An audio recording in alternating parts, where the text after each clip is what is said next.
അനിയത്തിപ്രാവ് മുതൽ ആരാധികമാരുടെ മനസ്സു കീഴടക്കിയ താരമായിരുന്നു കുഞ്ചാക്കോ ബോബൻ. പ്രണയവിവാഹത്തിലൂടെ ഒന്നിച്ചവരാണ് കുഞ്ചാക്കോ ബോബനും അദ്ദേഹത്തിന്റെ ഭാര്യ പ്രിയയും. ലക്ഷക്കണക്കിന് പ്രണയലേഖനങ്ങളായിരുന്നു അന്ന് അദ്ദേഹത്തിന് ലഭിച്ചിരുന്നത്. ആരെയായിരിക്കും ചാക്കോച്ചൻ വിവാഹം ചെയ്യാൻ പോകുന്നതെന്നായിരുന്നു എല്ലാവരുടെയും ചോദ്യം. ഇടക്കാലത്ത് നായികമാരുമായി ചേർത്ത് ഗോസിപ്പുകളും പ്രചരിച്ചിരുന്നു.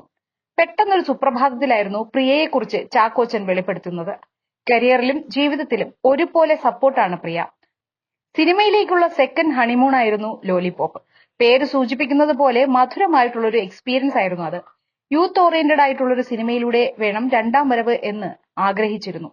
നല്ലൊരു ക്യാരക്ടറും കൂടിയായിരുന്നു. ആൾക്കാർ അത് ഇഷ്ടപ്പെട്ടു എന്നുള്ളത് തനിക്ക് കിട്ടിയ സമ്മാനമാണ് എന്ന് ചാക്കോച്ചൻ പറയുന്നു.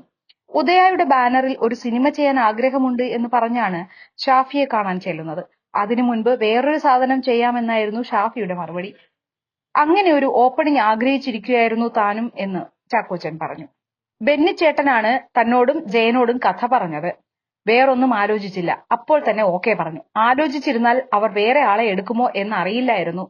നേരത്തെ ക്ലാസ്മേറ്റ്സ് അങ്ങനെ മിസ്സായതാണ്. ഇത് അങ്ങനെ കളയാൻ ആഗ്രഹമില്ലായിരുന്നു. റിയൽ എസ്റ്റേറ്റും സിനിമയും രണ്ടു വള്ളത്തിൽ കാലിടാനാണ് തീരുമാനം. രണ്ടിലും സഹായിക്കാൻ ഭാര്യയുമുണ്ട്. സിനിമാ കാര്യങ്ങളും പേഴ്സണൽ കാര്യങ്ങളും ബിസിനസ്സും എല്ലാം വൈഫുമായി ഡിസ്കസ് ചെയ്യാറുണ്ട്. തന്റെ വൈഫ് തന്നെക്കാളും കോമൺ സെൻസ് ഉള്ള ആളാണ് എന്ന് പറയാൻ തനിക്ക് ബുദ്ധിമുട്ടില്ല എന്നും അദ്ദേഹം വ്യക്തമാക്കി. കാരണം ജോലി കുറഞ്ഞു കിട്ടി. ബിടെക് സിവിൽ എഞ്ചിനീയർ ആണ് പുള്ളിക്കാരി. താൻ സിനിമയിൽ നിന്നും ഔട്ട് ആവാറായി. പഠിച്ച് ജോലിയൊക്കെ ചെയ്ത് സമ്പാദിച്ച് തന്നെ നോക്കണം എന്നാണ് ഭാര്യയോട് പറയുന്നത്. ഞാൻ വല്ല കൃഷിയൊക്കെ ചെയ്തോളാം എന്ന് പറഞ്ഞിട്ടുണ്ട്. ലോലിപോപ്പ് ഞങ്ങൾക്കൊരു ഫുഡ് ഫെസ്റ്റിവൽ ആയിരുന്നു. എന്റെ വൈഫും ബെന്നിച്ചേട്ടന്റെ വൈഫും രുചികരമായ ഭക്ഷണങ്ങൾ കൊണ്ടുവരും. ഡെയിലി ഒരുപാട് വെറൈറ്റി ഐറ്റംസ് കൊണ്ടുവരുമായിരുന്നു. എന്താണ് നിങ്ങളുടെ ഉദ്ദേശം എന്ന് ചോദിച്ചിരുന്നു. പൃഥ്വിരാജിന്റെ സിക്സ് പാക്ക് പൊളിച്ച് ഫാമിലി പാക്ക് ആക്കി എടുക്കാനായിരുന്നു അവർ ഉദ്ദേശിച്ചത്. ഭയങ്കരമായിട്ട് എൻജോയ് ചെയ്തൊരു സെറ്റായിരുന്നു ലോലിപോപ്പിന്റേത്. കസ്തൂരിമാൻ കാണുമ്പോൾ ഒരു ചമ്മലില്ലാതെ കാണാൻ പറ്റുന്നൊരു സിനിമ എന്നായിരുന്നു പ്രിയ പറഞ്ഞത്.